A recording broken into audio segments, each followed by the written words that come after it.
welcome to Easy Peasy Maths by Vaishali Gupta. Today we are going to discuss exercise 1.2 of chapter 1. So the first question says, a book exhibition was held for 4 days in a school. The number of tickets sold at the counter on the first, second, third and final day was respectively 1094, 1812, 2050 and 2751. Find the total number of tickets sold on all the 4 days. अब हम question को समझते हैं. जैसे ये कह रहा है कि एक बुक एग्जीबिशन हुई 4 दिन के लिए. The number of ticket sold at the counter on the first, second, third and final day. मतलब जो नंबर टिकट सोल्ड हुए थे काउंटर पे फर्स्ट डे पे, सेकेंड डे पे, थर्ड डे पे, फाइनल डे पे रिस्पेक्टिवली का मतलब है कि अब जो जैसे जो नंबर दे रखे वो उन्हीं के अकॉर्डिंग है. जैसे 1094 टिकट जो सोल्ड हुए थे वो फर्स्ट डे पे हुए थे, 1812 टिकट जो हुए थे सेकेंड डे पे हुए थे, इसलिए रिस्पेक्टिवली यूज हुआ है. Find the total number of ticket sold on all the 4 days. मतलब कितने total number of ticket sold हुए इन चारों दिन में. इसको हम ऐसे समझ सकते हैं जैसे कि हमारी मम्मी रोज हमें टॉफी देती है. मान लीजिए मंडे को उन्होंने हमें 2 टॉफीज दी, ट्यूसडे को 4 दी, वेडनेसडे को 6 दी और क्या कहते हैं थर्सडे को 8 दी. तो हमें कितनी टॉफीज मिली? मंडे को 2, ट्यूसडे को 4, वेडनेसडे को 6 और थर्सडे को 8. और कोई हमसे पूछे कि टोटल तुमने कितनी टॉफी खाई, तो हम कैसे काउंट करेंगे? इन सबको ऐड करेंगे ना. तो क्या आएगा हमारा? जैसे 2 + 4 6, 6 + 6 12, 12 + 8 20. तो टोटल हमें कितनी टॉफीज खाई? हमने 20. तो हम बेसिकली ऐड करेंगे. तो ये भी क्वेश्चन यही है. इसे हम देखते हैं. हम ये लिखेंगे number of tickets sold on first day equal to 1094. Similarly लिखेंगे number of tickets sold on second day. तो वो कितने? 1812. ऐसी number of tickets sold on third day कितने थे? 2050. Number of tickets sold on final day तो वो कितने थे? 2751. अभी हमें पूछ रहा है टोटल, तो हम क्या करेंगे? इन सब का टोटल करेंगे. तो total number of tickets sold equal to 1094 plus 1812 plus 2050 plus 2751. तो हम इनको ऐड करेंगे. 1094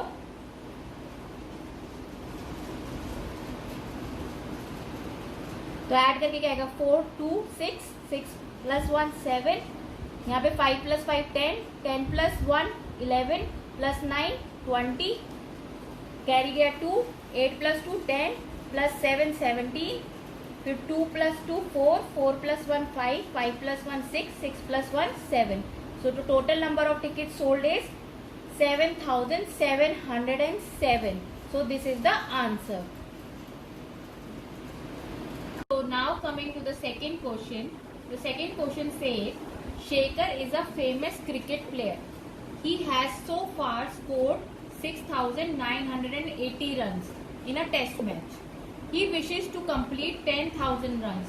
How many more runs does he need?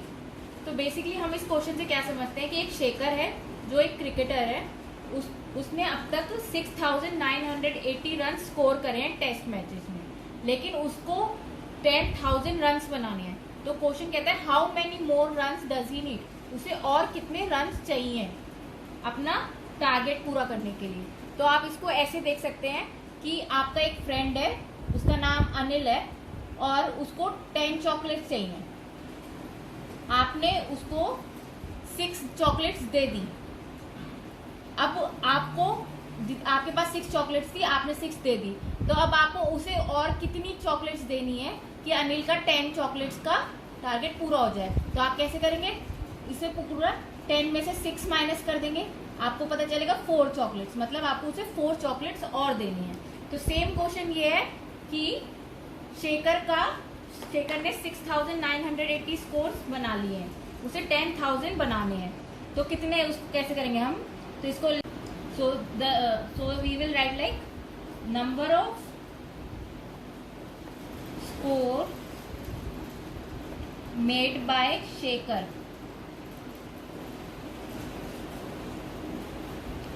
equal to 6980. Number of scores he wishes to make.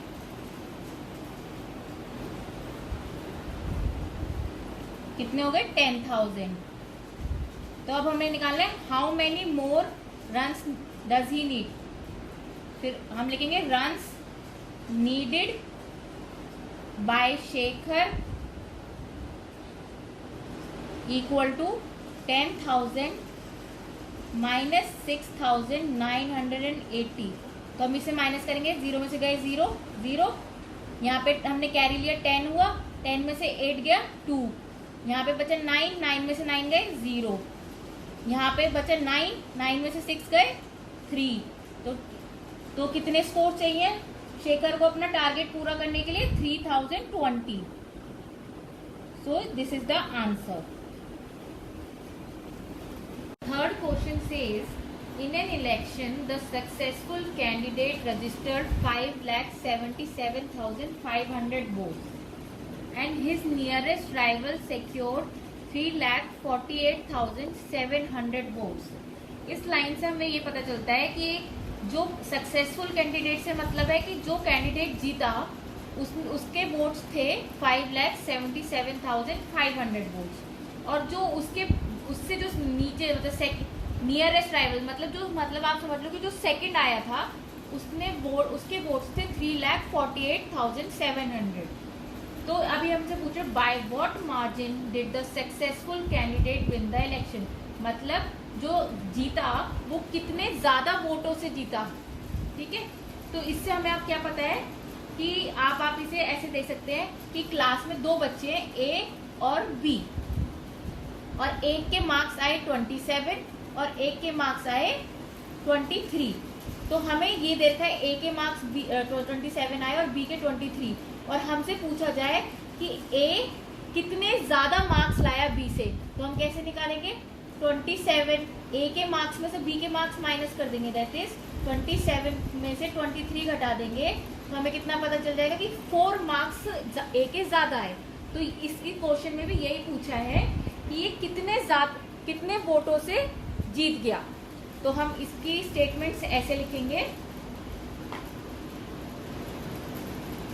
Number of votes of successful candidate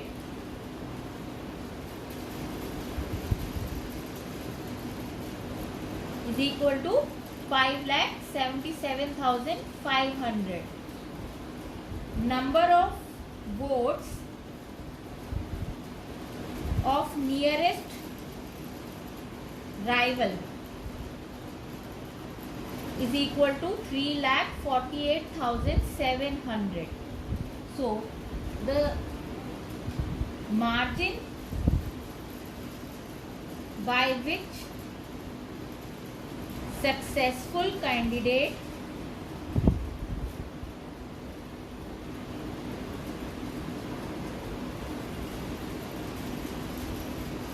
won the election.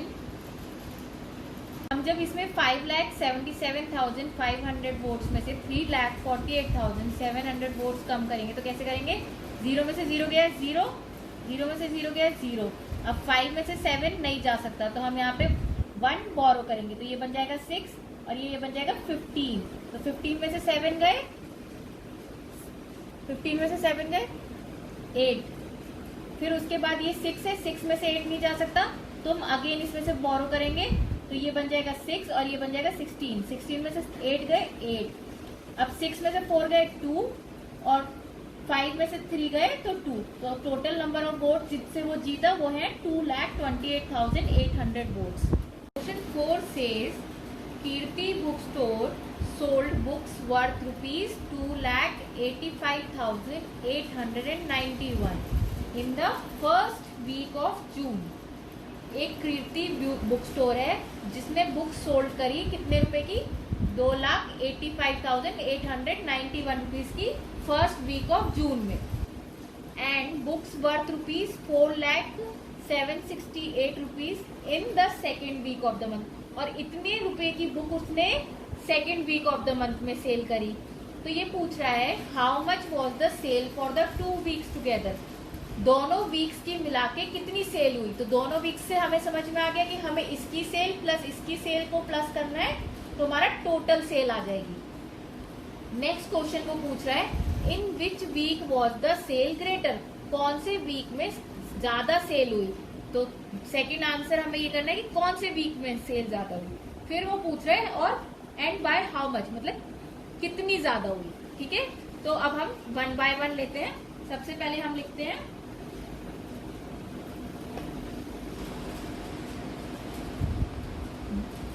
Books sold in first week of June is equal to 2,85,891 books sold in second week of June, that is 4,768,000. So the total sale for the 2 weeks together is, कैसे निकालेंगे, हम दोनों की cell को plus कर देंगे। तो 2,85,891 plus 4,768 rupees. तो हम इन्हें प्लस करेंगे, 8 + 1 9, 9 + 6 15, 8 + 8 16, 5 ये बन गया आपका 6, ये हो गया 8 और ये हो गया 6। तो टोटल सेल हुई 6,86,659 रुपीज की। Now coming to the next part of the question, किस वीक में सेल ज्यादा हुई। तो हमारे फर्स्ट वीक में कितनी सेल हुई थी, 2,85,891, और सेकेंड वीक में हमारी सेल हुई थी 4,768 रुपीज। ये आपको देखकर ही पता चल रहा है कि किस में सेल ज्यादा हुई, लेकिन अगर आपको ऐसे भी नहीं समझ में आ रहा तो आप ऐसे देख सकते हैं। मैंने आपको बताया था फर्स्ट रूल कहता है नंबर ऑफ डिजिट्स देखो, तो दोनों केसेस में नंबर ऑफ डिजिट सेम है। जब ये रूल अप्लाई नहीं होता तो हम सेकेंड रूल देखते हैं कि किस में प्लेस वैल्यू पे डिजिट ज्यादा बड़ी है। तो अगर हम कंपैरिजन शुरू करते हैं तो यहाँ पे 2 है, यहाँ पे 4 है, तो ऑब्वियसली सेकेंड वीक में सेल ज्यादा हुई। तो हम लिखेंगे sale was greater in the second week of June. Okay, now the third, so the sale was greater in the second week of June. अभी हमसे पूछ रहे हैं बाय हाउ मच। तो हाउ मच के लिए क्या है, हमें पता है सेकेंड वीक में सेल ज्यादा हुई थी, तो अगर हम सेकेंड वीक की सेल में से फर्स्ट वीक की सेल घटा देंगे तो हमें पता चल जाएगा हमारी कितनी ज्यादा सेल हुई। तो हम क्या करेंगे, 4 लाख में से 4,768 रुपीज में से 2,85,891 रुपीज कम कर देंगे। तो क्या 8 में से 1 गया 7, 6 में से 9 नहीं जा सकता तो हम 1 बोरो करेंगे, तो ये रह गया 6 और ये बन गया 16, 16 में से 9 गया 7, 6 में से 8 नहीं जा सकता, अगेन हम 1 बोरो करेंगे तो ये बन जाएगा 16, 16 में से 8 गया 8, फिर ये बन गया 9, 9 में से 5 गए 4, ये बन गया 9, 9 में से 8 गए 1, यहाँ पे बचा 3, 3 में से 2 गए 1। तो हमारी कितनी सेल थी extra, 1,14,877 rupees. All for today's session. We will cover the next questions in the next session, and if you have any queries do write in comment section, and if you like my videos please like, share and comment and subscribe my channel Easy Peasy Maths by Vaishali.